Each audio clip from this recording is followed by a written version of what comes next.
Ce qui nous a intéressés avec un mécène comme Emerige, c'est cette association entre une entreprise citoyenne et le Collège de France, dont une des grandes missions est la diffusion des savoirs. Cette idée d'organiser des conférences de soi-disant grands professeurs, difficiles à atteindre, difficiles à écouter, des conférences donc dans des lycées devant des centaines d'élèves, c'est une entreprise qui a mobilisé, intéressé les professeurs, et je crois que ça correspond bien à ce que doit être aujourd'hui le Collège de France moderne, nouveau dans la société. Prenez tout ce que vous pouvez, ce qui va être dit.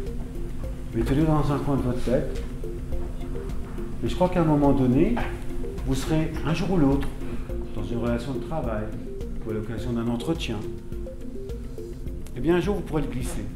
Lorsqu'on reçoit des professeurs aussi éminents que M. Livage, ce que j'en attends, c'est que les élèves se sentent valorisés, qu'ils considèrent que c'est pas rien, que c'est un partenariat qui a du sens, qui a de la valeur. Et je sais que je dirais le point clé pour la réussite de ces étudiants, c'est d'être en confiance, d'avoir confiance en soi, d'avoir une estime de soi. Et je sais que ça participe à une bonne estime de soi. Charles Darwin sur le beagle, il regardait ça au microscope et il s'est dit « Comment se fait-il que ce soit si beau? Est-ce que c'est simplement pour le plaisir des yeux ?»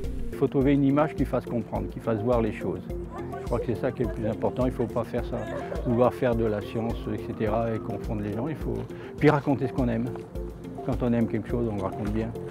Ce programme va essayer de trouver un bon équilibre entre sciences physiques, mathématiques, biologiques et puis sciences humaines et sociales.